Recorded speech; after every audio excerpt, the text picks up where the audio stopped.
If someone were to ask you, what is sin? How would you answer? Would you be able to respond with a confident explanation? In today's Bible study, we'll go over how sin began and who introduced it to the world. Together, we'll examine the Holy Scriptures for a better understanding of the characteristic of sin. So grab your Bible, sit back, and let's study together. To understand sin, we have to begin by examining its origin, where it all began. You might be thinking I'm referring to Adam and Eve, the first humans on earth, but I'm going back even further in time. You see, the prophet Ezequiel gives us a vital insight in a prophecy against the king of Tyre, and he said, "You were the signet of perfection, full of wisdom and perfect in beauty. You were in Eden, the garden of God. Every precious stone was your covering, sardius, topaz, and diamond, beryl, onyx, and jasper, sapphire, emerald, and carbuncle. And crafted in gold were your settings and your engravings. On the day that you were created, they were prepared. You were an anointed guardian cherub. I placed you. You were on the holy mountain of God. In the midst of the stones of fire you walked.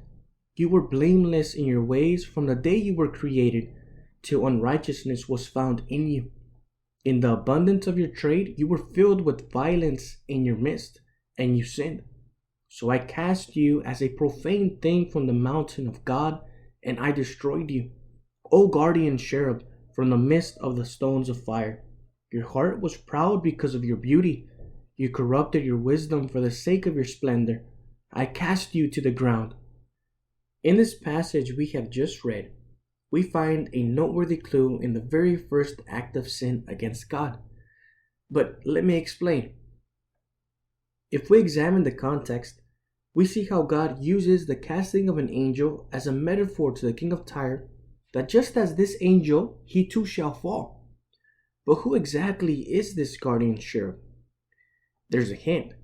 He was in Eden, the garden of God. But the question remains, what made him commit sin? The prophet Isaiah gives us a deeper perspective in a prophecy against the king of Babylon using the same metaphor. "How you are fallen from heaven, O day star, son of dawn. How you are cut down to the ground, you who laid the nations low.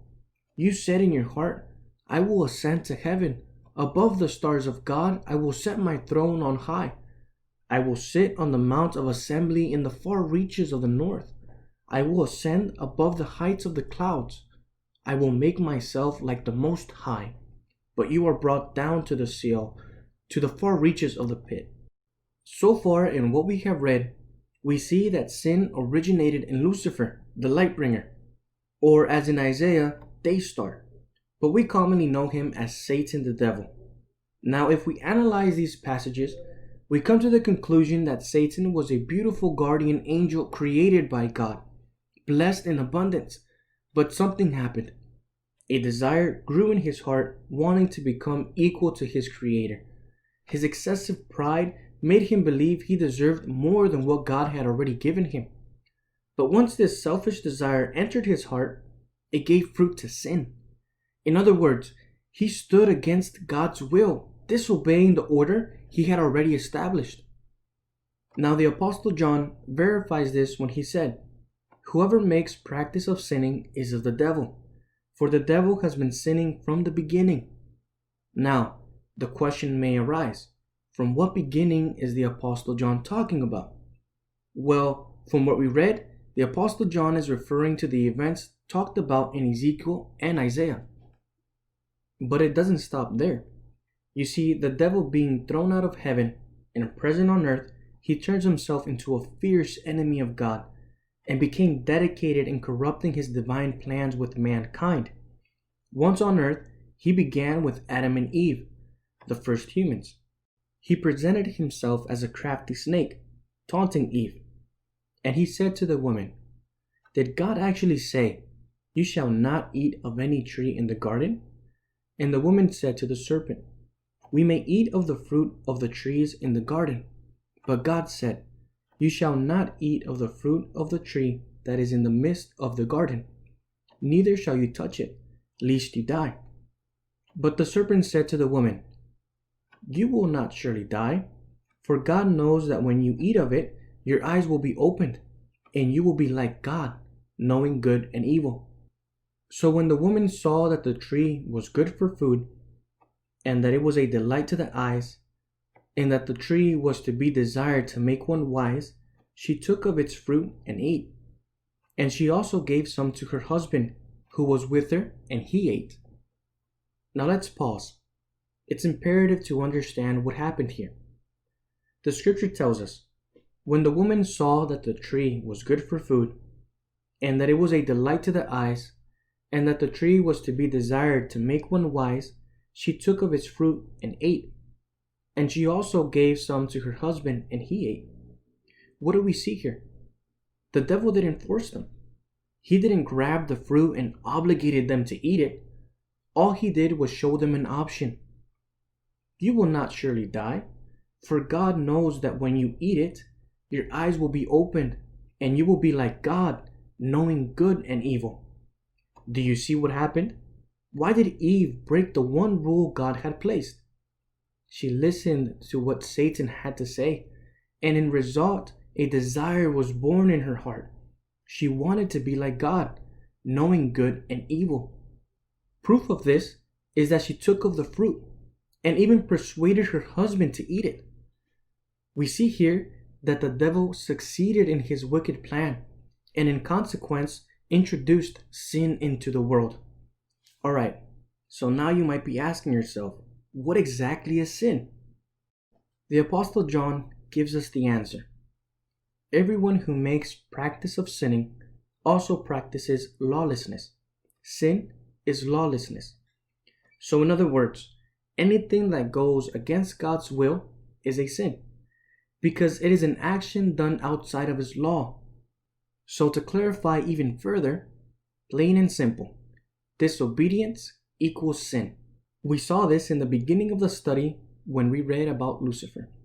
He let arrogance and pride cloud his heart, which in return incited him to go against God's order, attempting to establish a throne for himself. Just as the Apostle James stated, each person is tempted when he is lured and enticed by his own desire. Then desire, when it has conceived, gives birth to sin, and sin, when fully grown, brings forth to death. That death meaning the disconnection and detachment from God's grace. That's exactly what happened to Lucifer. In what we read, we saw how he grew a desire in his heart. Then that desire formed an idea in his mind, which later produced the action of disobedience. We also see the visual definition of sin in the deed of Adam and Eve.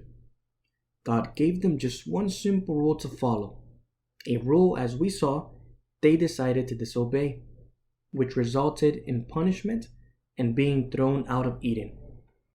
Now, to be completely honest, sin is a very, very deep topic, one which we can go hours talking about.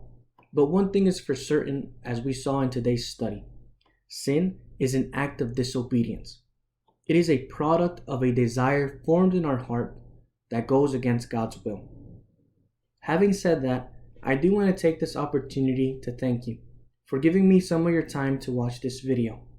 Hopefully, I was able to give you enough value to understand what sin is, not based on my personal opinion, but based on the biblical examples we studied today. I do want to ask you, if you found this study helpful, please consider hitting the like button and subscribing. It would really help my channel out, and it gives me motivation to continue producing more content. Until next time, God bless.